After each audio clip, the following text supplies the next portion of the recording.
American watching, they try to force these guys. Like, if you're a gamer, you're mostly introverted to begin with, and I think Yeah. it's really hard for somebody to be a big personality.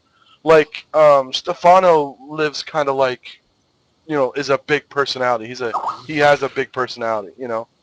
Yeah. So he relates a lot better. I mean, even though his English is poor, he's still MC's like that. MC has a big personality. Idra, In Control, those kind of guys. But then you get guys like Thorazane or who was the other one? Couple, Show? yeah, Show. Some of the guys, they're like real introverted, real like mousy kind of say, and to put them out and to kind of put them on the spot and to interview them, it seems like they have a real hard time trying to be interviewed, which is kind of, I don't know, for the esports community. I guess if you're a gamer, you get it, but trying to market that to say like somebody outside, be like, look, this guy could be your as a spokesman or something. It just wouldn't work.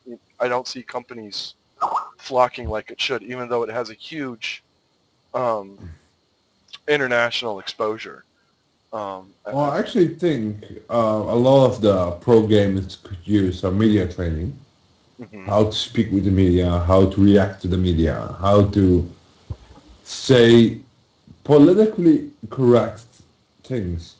And that's one of the main concerns I have about esports is that a lot of the pro gamers are antisocial. They are really good at what they do, but that's it. They can do their game, but they can't speak to the media. They can't speak to anything else. They can't speak outside the box. They can't think for themselves.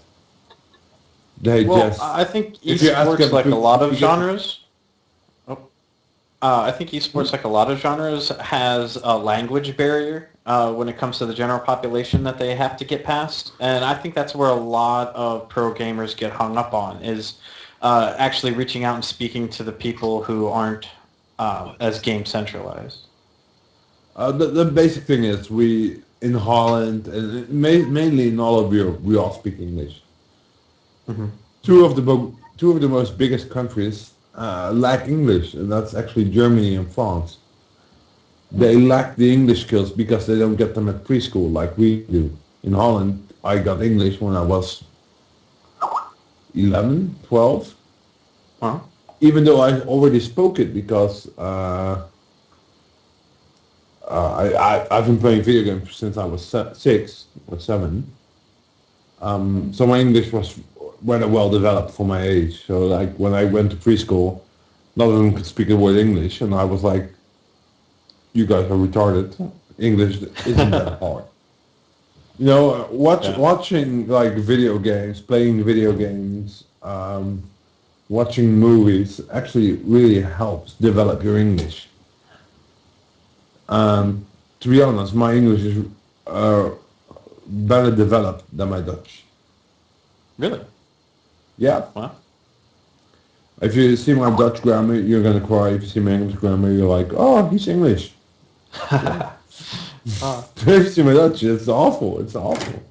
Because basically I hate the Dutch language mhm. Right. a personal point of view, but I kind of relate with you on that front. I actually am really saddened that I'm not bilingual in any means, like multilingual. so I always will have an advantage against the typical American or the typical English person Right. being able to speak Dutch. We can choose like speaking English, France or German of Deutsch in that matter. Hmm. It's all in our preschool package. I chose English. Some of them chose German. Some of them chose France. Mm-hmm. But in English it's pretty in America it's pretty much English and maybe some Portuguese or Espanol because a Right. lot Like the Yeah, thing, like, Spanish and French and German, they're usually what's offered. they are the major languages in the world internationally and business speaking. They are the biggest languages. Hmm. yeah, the thing I just don't like, um, if you've watched like some of these tournaments online and you've seen these chat rooms, and there's always it's always an international chat room because there's people from all over the world watching esports and supporting their favorite players, which I think is great. I think the internet and esports makes the world a much smaller place. The problem I see Yeah. with it is there's a big stereotype, I guess I would call it, Yeah. or stigma when it comes to Americans and being ignorant.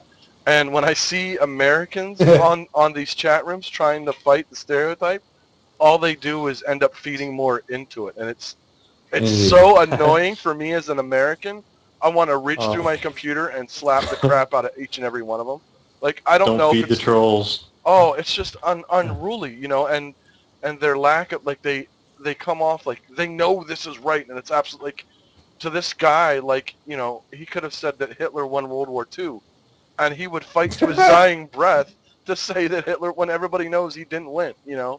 It's like Yeah. arguing losing points like that just Yeah. annoy the crap out of me, and it saddens me. I'm like, no, You I know, don't. the best thing to win stereotypes over is to acknowledge them and make them as a shield. Yeah.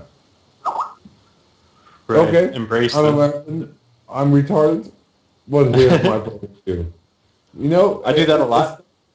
it's I not that. embrace the fat American stereotype.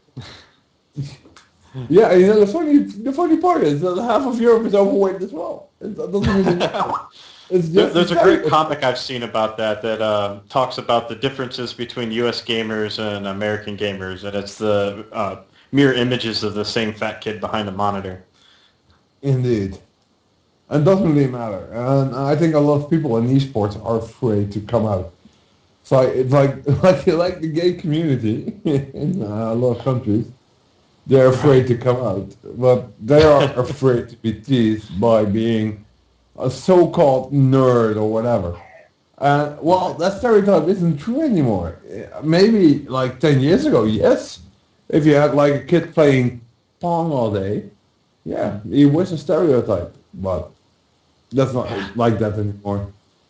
No, I It became a really good sport, and in Asia they walk forward about 5 to 6 years, and in my opinion, in 2 to 3 years, esports will be big in Europe and even bigger in America. mhm.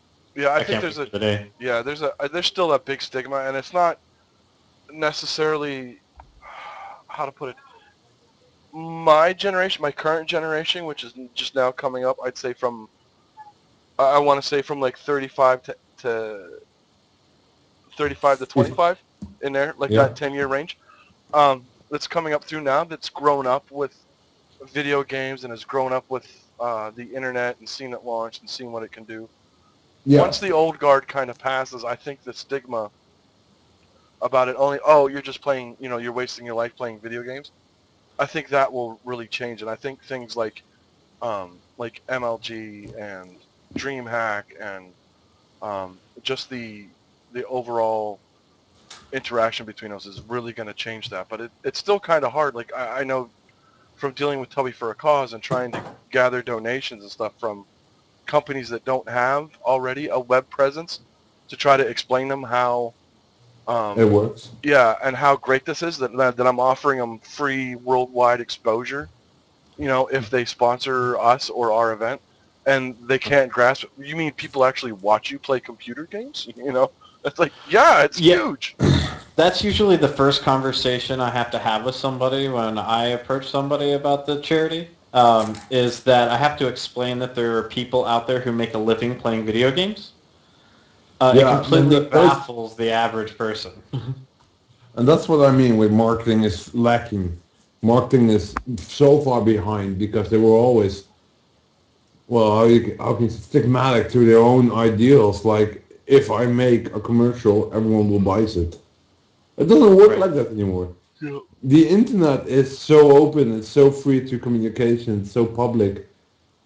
If, like, let's say Coca-Cola makes a commercial about Coca-Cola being good for your health in the early 80s or the 90s, everyone would have believed that.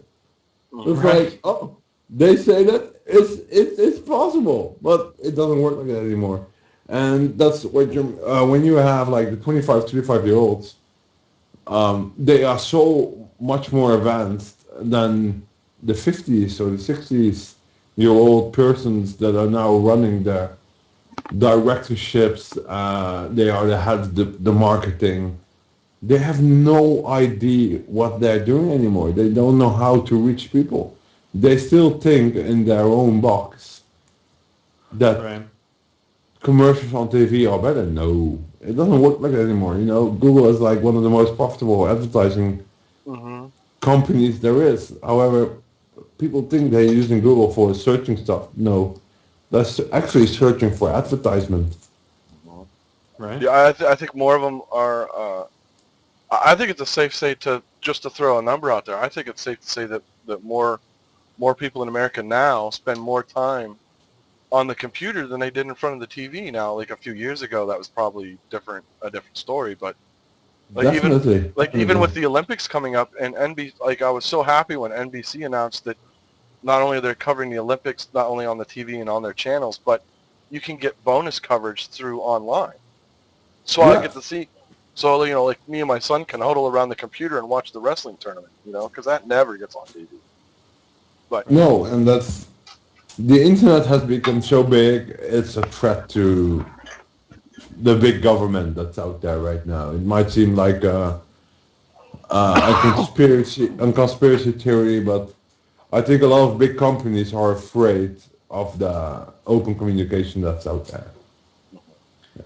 You know, they can't fool people anymore in buying their products with just exactly, well, a good even advertisement. even like we mentioned earlier in the show about the shooting in Colorado at the theater, which my thoughts Yeah, and prayers are with each and every one of those families, and I hope that definitely. you Same know for me. and I hope that that those that are wounded will recover, make a full recovery, and those that pass, I hope that their grief is short.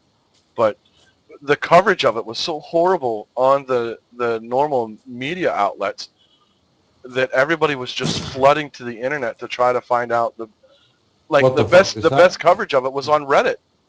It's Yeah, well, amazing that it's sad to for say, me, but the best coverage was for, on Reddit. They had all the statistics, how many people were in this hospital, that hospital, their condition, um, whether the shooter was found, arrested, his name, all this stuff. I mean, they had it all on Reddit, for crying out loud. And NBC was screwing it up, and they were arguing over, whether he was a religious fundamentalist or whether he was a Democrat or a Republican. yeah. What my main concerns is with the news and media right now is they are actually right like the Bible in the 18 and 1700s. The Holy Crusade in Holland or in Europe in general. That's being taken over by the media right now. It's like a lot of blind sheep believe that what the media says is true, but it isn't. Right. And you always have those conspiracies about them being aliens. Shit, fuck that shit. To be honest, fucking Right. retards about behind their computer. But it is true that the media dominates global fear and global anxiety and global happiness because a lot of people do think that everything that the media says is true because they were talking about Christianity. To be honest, of course,